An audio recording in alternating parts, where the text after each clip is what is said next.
Hey guys, it's Shelby here with Willow Home Associates and Keller Williams with another Unapologetically Me with Shelby D and Bill Kenny. And we actually also have Erica here. We're walking down to talk to one of our lender affiliates because we're so blessed to have such a great location for that. And I was talking to them about how I always feel so crazy halfway through the month. I can have a schedule, I can have it all timed out, but it's just like all this stuff happens and I never get anything done. So I wanted you guys to hear from them and myself on how we kind of balance personal and work and all the stuff that just pops up and how we prioritize that. So Bill, I feel like you're probably feeling a little crazy with all these homes that you're selling. Mm-hmm. So how do you feel that you prioritize your personal life and your work life? How do you find that balance? You have to, obviously you have to schedule it out because with us, we're doing lots of deals, we're meeting a lot of people, we have lots of obligations, and we have families also. So we have to figure out what's most important to us, and we have to factor in that time. So our family, our loved ones, we have to figure out what that time is. And for me, I try to keep my weekends open for that. Sometimes my business life comes over that, and I have appointments that I just can't catch during the week, but I always try to push out my business appointments during the week and leave that weekends open to my family and friends and things that are important to me in that respect. So I pretty much leave my weeks open for business and my weekends are for family and friends. That's just a general philosophy, but there's a lot of other things that we can do to ensure that we're making all of our appointments and we're working in what we call our 20%, right? Mm-hmm. So Erica, Bill is talking a lot about prioritizing family and friends and making sure they leave his weekends open. And he mentioned something that we call the 20%. So how do you, whether it's real estate or your other jobs or anything, how do you distinguish what your 20% is? Like he said, it's a lot of time blocking, trying to figure out, where all my business is coming from. And for me, I find that even when I'm doing that 20%, I still get burnt out a little bit. So for me, it's taking a lot of little breaks throughout the day and putting them in my calendar with alerts that, give me that 15-minute break to kind of do all the other crap that needs to be done during the day while giving myself that little bit of a mental break throughout the day.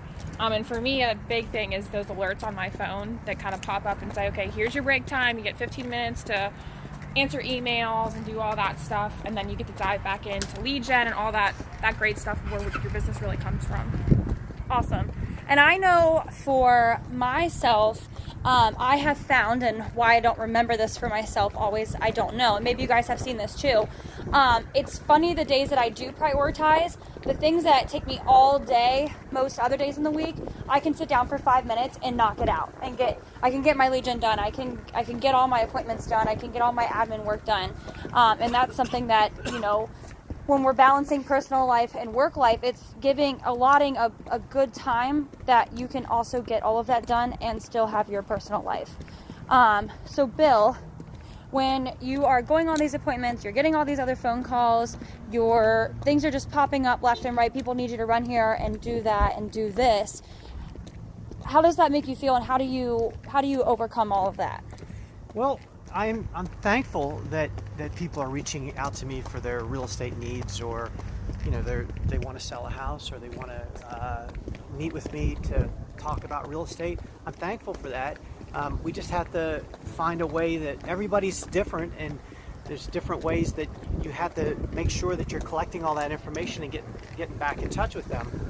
So for me, I have a couple different things that I do. I try to review my schedule nightly so that it's in my head, that I'm sleeping, I wake up, I kind of know what my day's all about. And so I'm organizing the night before, just, mentally. And I do use a Google Calendar for everything.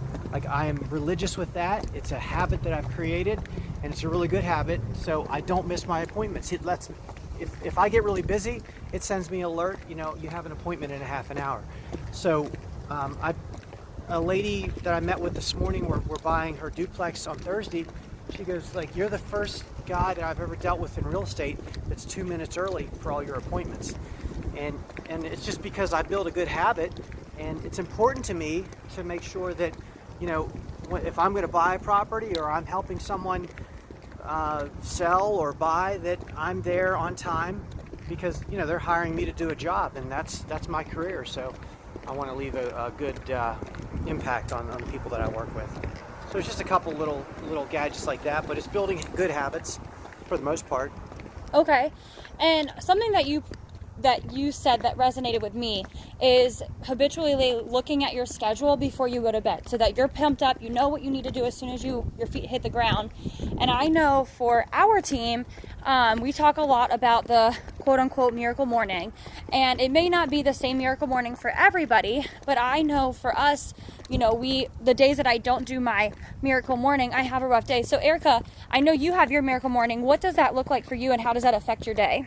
So for my miracle morning, I started getting up an extra hour early. So rather than just popping out of bed, getting ready really quickly and running into the office and being stressed all day, I would get up an hour early. And that gives me time to take my dog for a walk first and foremost. Look at my schedule for the day before I go into the office. That way I'm not missing any early appointments.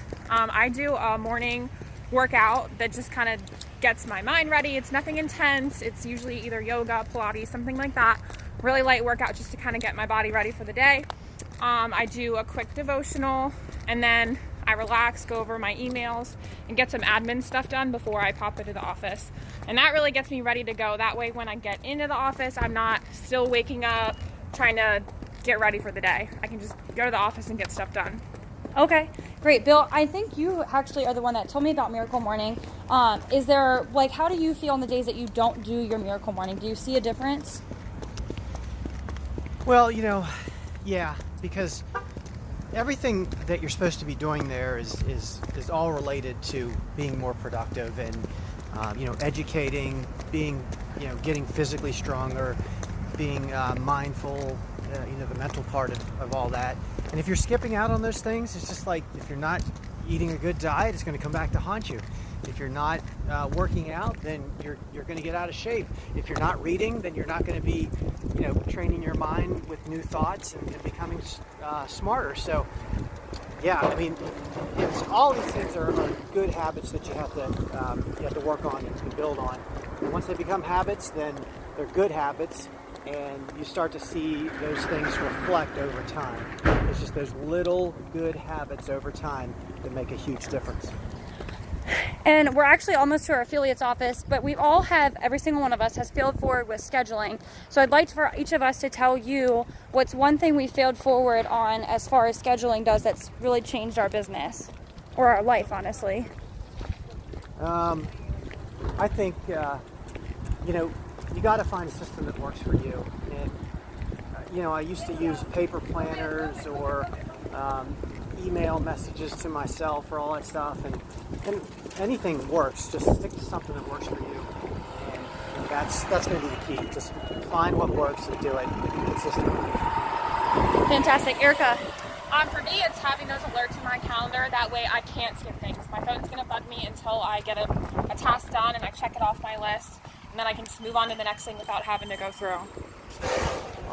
Awesome. And I would say for me, guys, it's really just having that blank space in my calendar for the things that do pop up randomly, having that opportunity to change around my schedule to still get everything done, and having that checklist to check off. So hopefully that was helpful for you. If there's anything else you'd like to hear, we'd love to share from you. And we are out. See ya. See ya.